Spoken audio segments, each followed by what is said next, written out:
Imagina esta historia. Un hombre humilde que durante toda su vida se dedicó a ayudar a los pobres llega al trono más poderoso del mundo católico, pero en solo 33 días descubre un entramado de corrupción, lavado de dinero de la mafia y traidores infiltrados en el mismísimo Vaticano. Pero cuando este decide limpiarlo todo, misteriosamente aparece sin signos vitales en su habitación. La iglesia se niega a hacer autopsia, embalsama el cuerpo en tiempo récord y nadie supo nada. Lo único que se comparte es que el Papa sufrió un infarto. Lo que acabas de escuchar es lo que muchos creen que sucedió con Juan Pablo I, un papa del que poco se habla, pero su historia es increíble. Yo pensaba que dentro del Vaticano solo habían 4 señores ahí leyendo la Biblia de atrás para adelante 3 veces al día, pero no, hay mucho chisme y mucho secreto entre esa gente y eso a ustedes les gusta. Así que empecemos.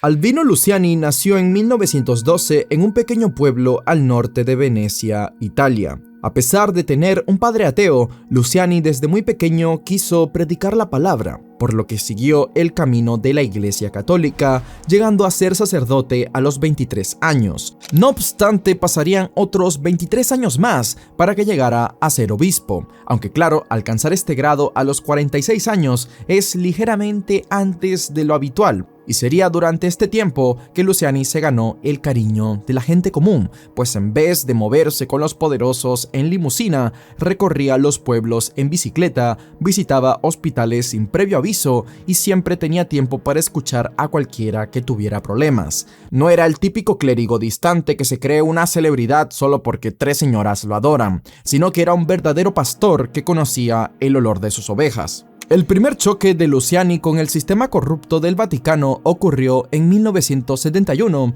cuando, sin consultarlo, el Banco Vaticano decidió vender la Banca Católica del Veneto, que operaba en su región y servía como banco solidario para los sacerdotes locales. Lo peor de todo es que la vendieron al Banco Ambrosiano de Roberto Calvi, un banquero con fuertes vínculos con la mafia italiana, aunque claro está que Luciani, siendo el hombre respetuoso que era, solo protestó internamente ante el Papa Pablo VI para no dañar la imagen pública de la iglesia. Un punto crucial para desmentir la imagen de Luciani como ultraconservador es que en 1968, como obispo, presentó un informe al patriarca de Venecia argumentando que la píldora anticonceptiva debería permitirse a los católicos, y este documento fue eventualmente enviado al Papa Pablo VI, aunque una vez como patriarca de Venecia, Luciani sí que se opuso a la liberalización del divorcio en Italia, llegando a suspender algunos, lo que muestra cierta adherencia a la disciplina tradicional en temas matrimoniales.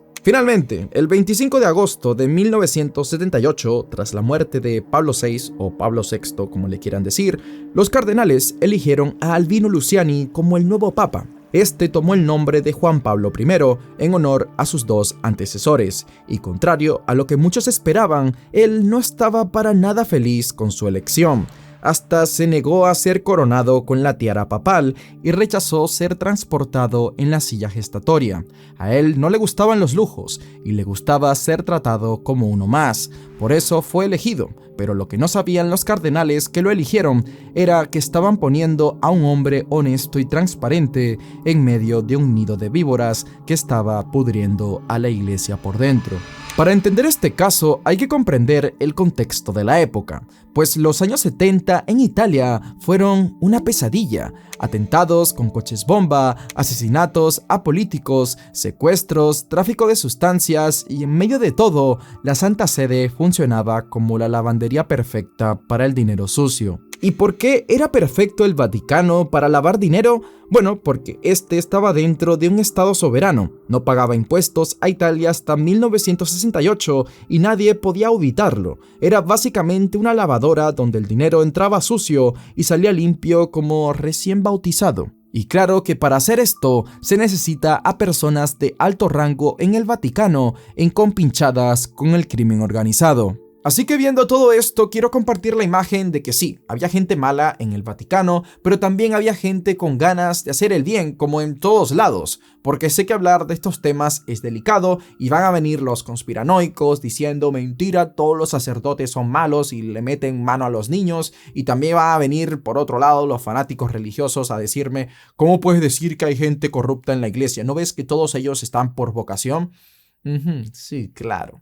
Pues la realidad se asemeja más a un punto medio porque, oh sorpresa, dentro de ese círculo sí que hay gente con secretos muy oscuros y es en eso en lo que vamos a indagar a continuación. El hombre que manejaba todo este caos monetario era el obispo Paul Marcinkus, quien era el presidente del Banco Vaticano. Lo más gracioso o triste, según se mire, es que este tipo no tenía ni idea de finanzas.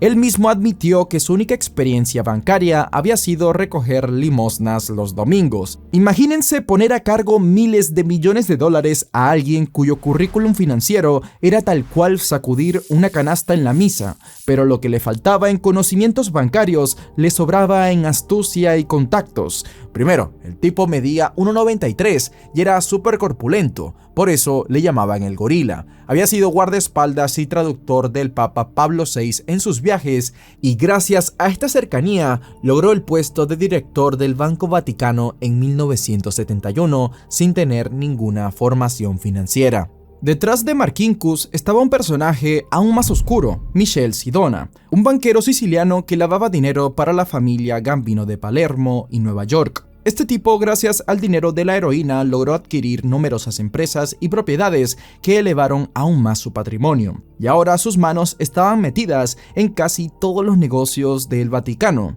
Sindona había iniciado su relación con el futuro Papa Pablo VI en 1959, cuando este era arzobispo de Milán y le entregó una donación de $2 millones para construir un asilo de ancianos. Y así Sindona ya se había comprado al futuro Papa antes incluso de que éste llegara al Vaticano. Cuando Pablo VI fue elegido como papa, nombró a Sindona como su consejero económico, pero justo por ese tiempo esta gente tuvo la mala suerte de que el gobierno italiano empezó a cobrarle impuestos a la iglesia. Y la Santa Sede respondió contratando a un experto en evasión fiscal. Menuda forma de predicar con el ejemplo, ¿eh? Detrás de la mayoría de estos chanchullos estaba la Logia Propaganda Due, o mejor conocida como P2, una organización masónica secreta dirigida por Licio Gelli, apodado como el Titiritero Siniestro. Y esta logia no era un grupo de viejecitos reunidos ahí para hacer rituales raros, sino que era una auténtica organización criminal con infiltrados en todos los niveles del poder italiano. Ellos tenían tanto jueces, generales, banqueros, políticos y por supuesto también tenían gente dentro del Vaticano. Gelli había montado un sistema perfecto para entrar a la P2. Cada miembro nuevo debía entregar documentos comprometedores sobre sí mismo o sobre otros, y así si algún día querían traicionarlo, tenía con qué chantajearlos. Un verdadero genio del mal. La masonería tiene muchas ramas y creencias diferentes entre sí, pero para explicarlo sencillo, porque pues es algo enredado, es una organización discreta la cual no es una religión, pero sí que promueve la espiritualidad abierta que no depende de ninguna fe concreta. Por eso la Iglesia Católica la ha rechazado históricamente. Además sienten que sus principios relativizan la verdad religiosa, promueven el racionalismo y colocan al ser humano por encima de Dios, y ellos ven a Dios como el arquitecto del universo, algo muy distinto a como lo ve la Iglesia Católica. Además, la masonería funciona con niveles de iniciación, secretos, juramentos y símbolos que la Iglesia ve como incompatibles con la fe cristiana, que exige transparencia en la fe. La Iglesia ha percibido a la masonería como una organización que ha conspirado contra ella desde sus inicios, pero varias personas en posiciones de poder a lo largo de la historia han sido acusados de ser masones, y la mafia italiana de aquel entonces estaba muy metida en ello, y gracias a Sindona, la P2 se había logrado infiltrar en el Vaticano moviendo fondos a paraísos fiscales y realizando operaciones cada vez más arriesgadas. Por eso, para el año 1974, el imperio financiero de Sindona colapsó, provocando pérdidas masivas para el Vaticano, estimadas en más de 30 millones de dólares de la época, aunque algunos dicen que esta cifra llega hasta los 200 millones. Por otro lado, Roberto Calvi también pertenecía a la P2, y él junto con Sindona hacían negocios ilegales en nombre del Vaticano. Y toda esta telaraña de corrupción llegaba hasta lo más alto, al punto de que cientos de personas de alto cargo en el Vaticano se sospecha que eran masones. Con su cara de bueno, muchos pensaban que Luciani no era del todo consciente del desastre que se estaba haciendo con los fondos de la iglesia, pero él ya estaba al tanto de algunas de las irregularidades del Banco Vaticano por su experiencia previa con la venta de la banca del Veneto, y a los pocos días de asumir el papado, la revista Observatorio Político publicó una lista de 121 supuestos masones dentro del Vaticano. Y supuestamente al conocer esta lista, Luciani se propuso expulsar a todos los masones del Vaticano, pero que lamentablemente eso lo llevó a la muerte. A continuación vamos a hablar de las hipótesis que explican qué le pasó a Juan Pablo I. Vamos a ir de las más tranquis a las más serias, que ya involucran que esto fue un homicidio. Y bueno, la primera versión, la oficial y la que se hizo más conocida, es que Luciani fue encontrado sin vida en su cama por eso de las 5:20 am a la edad de 65 años, producto de un infarto. El hombre se había quejado de dolores en el pecho horas antes de fallecer, pero no acudió a un médico.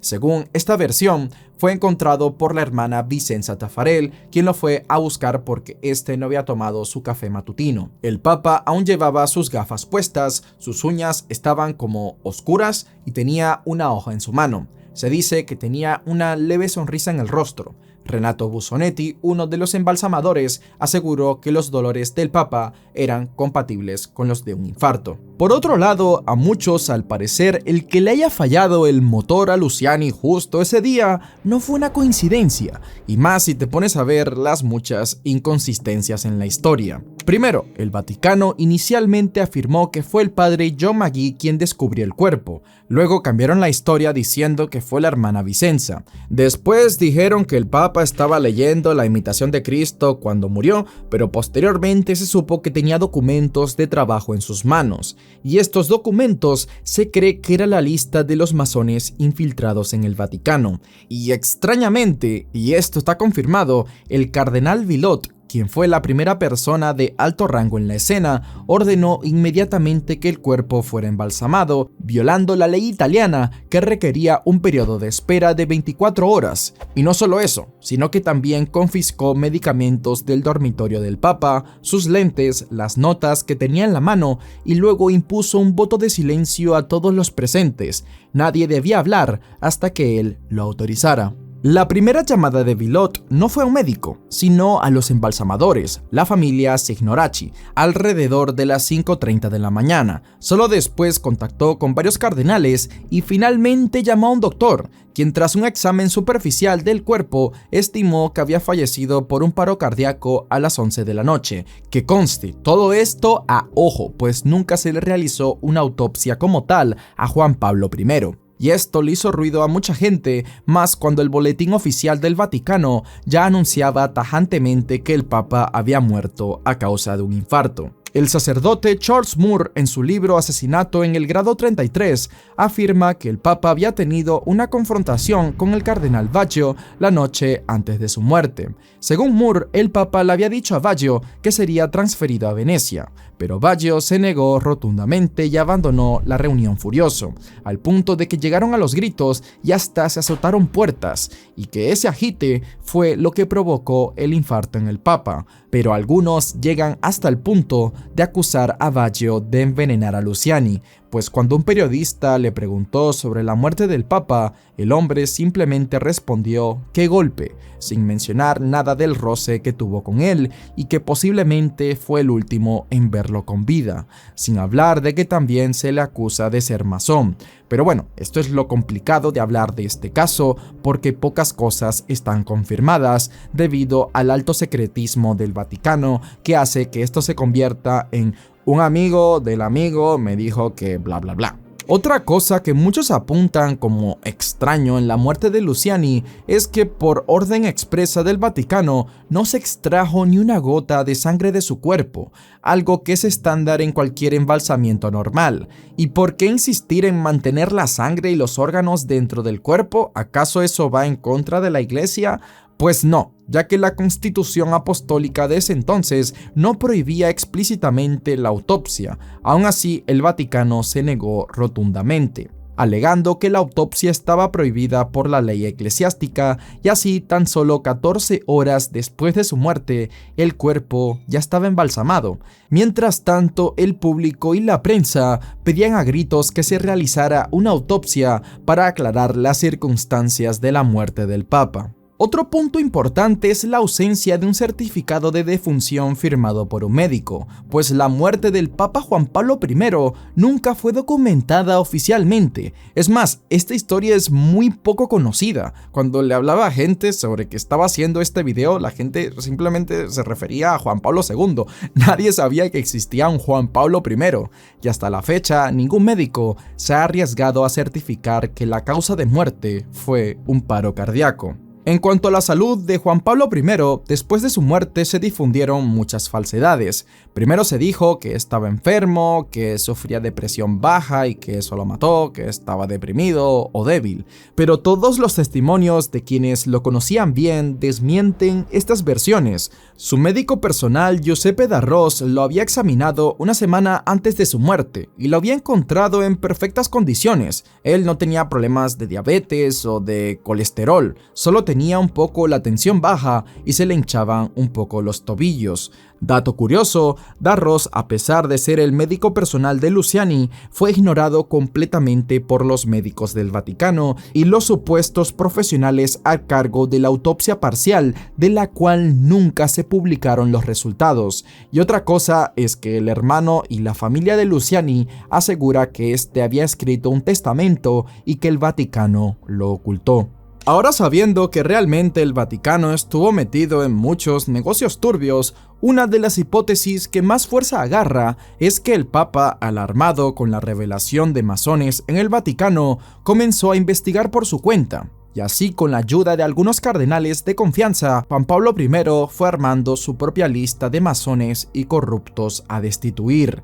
Y en la tarde del día 32 de su papado, se reunió con el cardenal Jean Villot para discutir estos cambios. Entre los que iban a ser removidos estaban Paul Marcinkus y varios de sus colaboradores, y también le informó a Villot que cortaría toda relación con el Banco Ambrosiano de Roberto Calvi, y que el propio Villot sería reemplazado por el cardenal Benelli. Con estas acciones, Luciani pretendía limpiar el Banco Vaticano y cortar los vínculos con el crimen organizado. Lo que quizás no calculó es que estaba poniendo en peligro todo un sistema de lavado de dinero que llevaba décadas funcionando. Si Marcinkus y sus cómplices eran expulsados, toda la red se vendría abajo.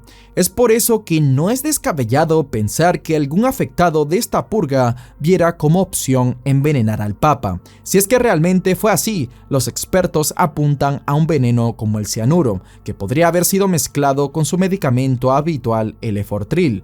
Y es que cualquier persona con contactos dentro del Vaticano podría haber llegado hasta la habitación del Papa. El culpable pudo haber sido cualquiera, tanto como Villot, como Marcinkus, Baggio o algún hombre de Licio Gelli, el cerebro de la mafia italiana. En 1981, solo 3 años después del fallecimiento de Juan Pablo I, el escándalo del Banco Ambrosiano estalló, exponiendo una red de corrupción que involucraba al Vaticano, la mafia y la P2. Se descubrió un agujero de $1.300 millones en las cuentas del Banco Ambrosiano, y muchos de esos fondos habían sido canalizados a través del Banco Vaticano. Y algo gracioso o curioso, como lo quieras ver, es que aunque el Banco Vaticano negó responsabilidad directa, en 1984, sin admitir culpa, pagó $250 millones a los acreedores del Banco Ambrosiano como un gesto de buena voluntad. Sí, claro, como que cualquiera regalaría $250 millones por algo que no hizo solo por mera lástima, ¿ok? Bueno, está bien, se los dejo pasar. A pesar de la magnitud del fraude, Marcinkus nunca fue procesado gracias a su inmunidad diplomática como funcionario vaticano. Él continuó dirigiendo el banco hasta por 8 años más y vivió tranquilamente en Estados Unidos hasta su muerte en 2006. En cambio, Michel Sidona sufrió un final más terrorífico. El hombre fue condenado por fraude en Estados Unidos y homicidio en Italia. Fue acusado de acabar con la vida de un abogado que estaba investigando su red de fraudes. Sin embargo, tan solo un día después de ser condenado a cadena perpetua en la cárcel Voghera en Italia, Sidona fue envenenado con cianuro. La sustancia se encontraba en su café y esto se declaró como un suicidio, aunque la mayoría cree que acabaron con él para silenciarlo y que no revelara secretos de la P2 y el Vaticano. No obstante, el final de Roberto Calvi fue aún peor, pues el presidente del Banco Ambrosiano, luego de todo el escándalo por los 1.300 millones de dólares, fue acusado de fraude y lavado de dinero. Poco antes del colapso, escribió cartas pidiendo ayuda a sus contactos en el Vaticano y en la logia P2, diciendo que estaba en peligro. Es por ello que el hombre decidió escapar a Londres, y por lo que decía parecía no temerle a la policía, sino a gente muy poderosa del bajo mundo. Eso hasta que por fin, el 18 de junio de 1982, misteriosamente Roberto Calvi fue encontrado bajo el puente Blackfriars en Londres. Él se encontraba con ladrillos en los bolsillos y unos $15.000 entre libras esterlinas, francos suizos y liras italianas. Toda esta escena parecía un mensaje simbólico de la mafia. El crimen quedó impune. En marzo de 1979, Mino Pecorelli, el periodista que había publicado la lista de masones en el Vaticano, perdió la vida por disparos mientras iba en su coche. Pecorelli, a pesar de ser miembro de la P2, había filtrado información sensible sobre la logia. Muchos religiosos correlacionan los famosos secretos de la Virgen de Fátima a lo ocurrido con Luciani, y es que en Portugal, en el año 1917, según la tradición católica, la Virgen María le transmitió a 3 niños pastores 3 secretos que generaron muchos debates y misterio tanto dentro como fuera de la iglesia. Sin embargo, ninguno de los niños se dignó a revelar el secreto, sino hasta 1941, que Lucía, una de las niñas, que ya no era tan niña, reveló el primer secreto, que hablaba sobre una visión aterradora del infierno, y el segundo, que aparte de predecir el fin de la Primera Guerra Mundial, advirtió sobre una segunda si el mundo no se convertía a la cristiandad, en específico si el Papa no consagraba a Rusia a su Inmaculado Corazón.